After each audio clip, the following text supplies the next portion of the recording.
Thanks for staying with us here on Sunrise. It is a beautiful Tuesday morning. The sun is rising here in Kingston. I hope it's rising or soon to rise wherever you are in the world. Thanks very much for tuning in.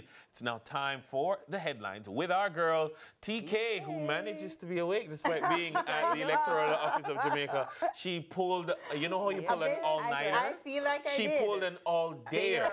Exactly. She pulled an all-dayer, folks.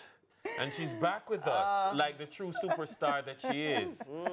Listen, it's the love. It's the love for you that. How was your first election coverage, though? My first election coverage was interesting. Let's just In the say British that. sense, that sounds like the British interesting. Very interesting. Yeah? So big up to all the media houses that were there with me, as well as all the the team at the EOJ. Numbers flying. Numbers and. Questions and needing clarity, and just it was interesting. Yeah, I love it though. I love it. I love covering elections. I will be sure to get you the assignment I'm next retired. time. I'm retired.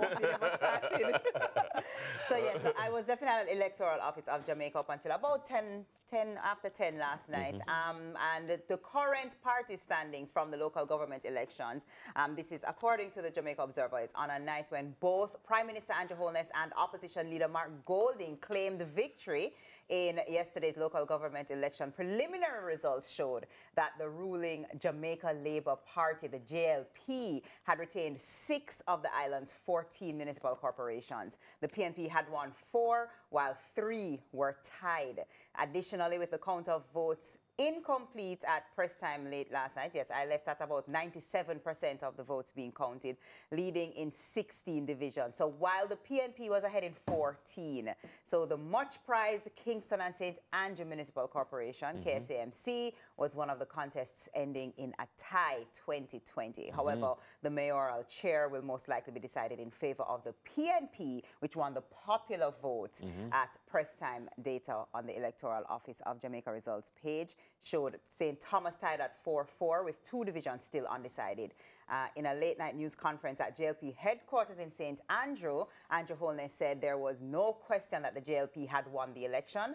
The JLP had retained 7 municipal corporations, while the PNP had retained 4, according to him. And that's what he was saying at his press time.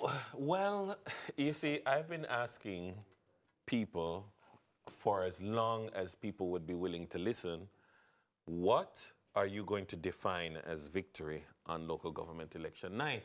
I've been asking that question over and over. I've been saying we need to decide, because that's going to determine at what point we say someone has won, or if you can say someone has won, if you can say, look, the status quo has remained, that kind of a thing. Because if you've retained more municipalities than the other party, then one might think you've won.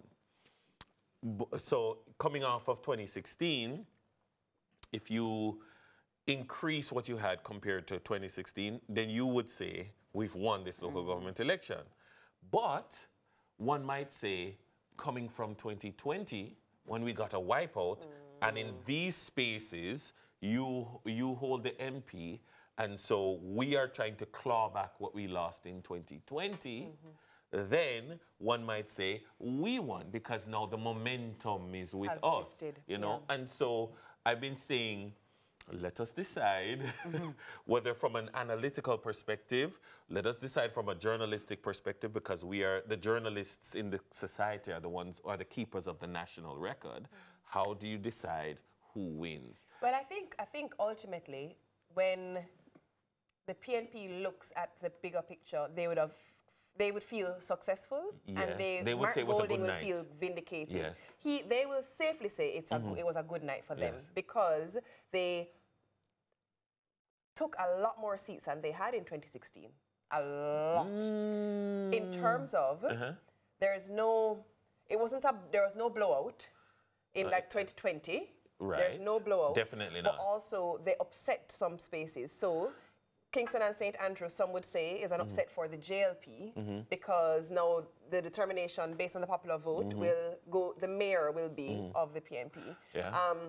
There are others, the areas where people thought it was going to be safely a JLP space, but it was not safely a JLP space. There are ties happening. So I think well, remember St. Thomas was tied last time. But what I'm saying is, though, I do think on the back of 2020, this will feel like a win for the Definitely, PNP. and that is why I was saying we have to establish where we're counting from. And then I believe for the JLP, it will be a signal to wait a minute. We may have lost quite a few inroads made. So although we have won seats and although we have retained seats, I think that the impression given for them is this is not a cakewalk. This is not JLP country, quote unquote, as it never has been, some people were feeling in 2020. Yeah. That is a reality check that we need to get busy on the ground. I think that will be a reality check for them. Although a win, I think it will be a somber win for them. Yeah. Does that make sense? Yeah, I get you, and I take that perspective. For sobering me, win, rather. Not sobering, somber, sobering win. Yeah. How I look at it is, in terms of local government, does the status quo remain? If the status quo remains, then what have you won, what have you lost? Yeah? And so you want control of you want to keep what you have and gain some more.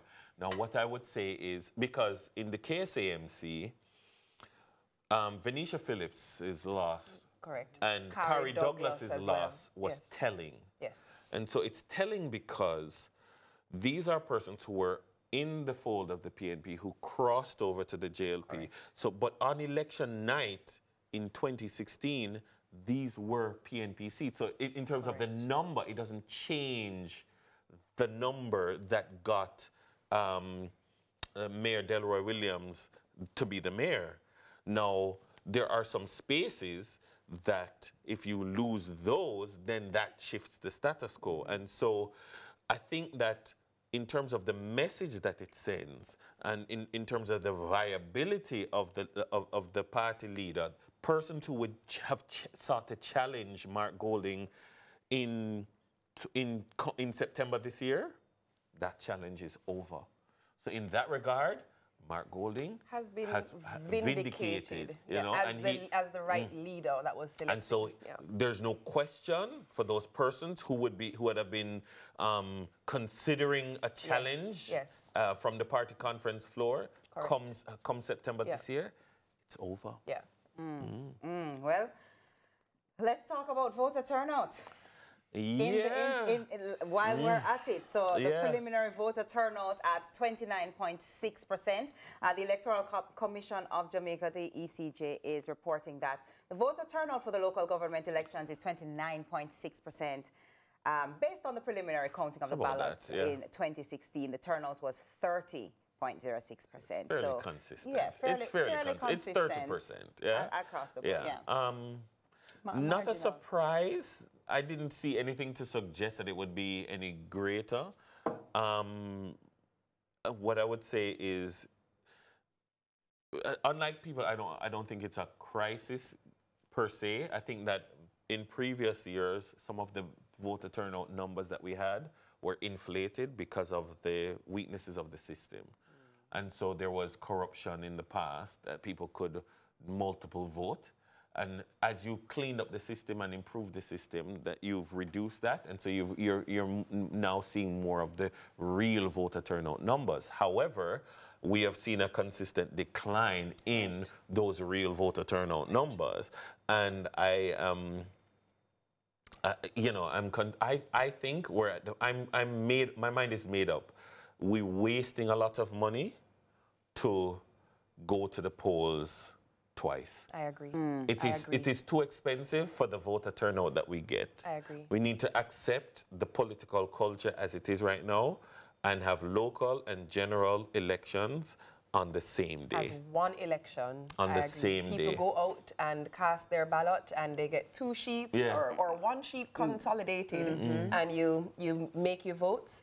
But also, most importantly, in my opinion, is I was looking in the space, in the social space last night, and there's a lot of younger people who the voter apathy is very real. It is very real. And absolutely. A lot of the conversation was they don't even understand what is happening in local government election. Like, what is this vote for? Because people are saying, so Mark Golding is the Prime Minister now? Yeah. Confusion reigneth. And I think there needs to be communication that happens where people understand exactly what function. No, Mark, people can do their own research, eh? You can go on YouTube and learn social studies, civics. I think civics needs to be a much stronger part of the curriculum. Civics is it is enough of a part of the curriculum. People don't care. But anyway, that's another. It's critically important to understand how our democracy works, and I think were we to understand more, you may get more of a participation. I think so. Absolutely. I think so. Anyhow. That's it for the headlines. Yes, that's it for me. On the other side of the break, Sunrise meets Sunrise. It's Sunrise Coffee on the go. You heard right, and we'll be right back.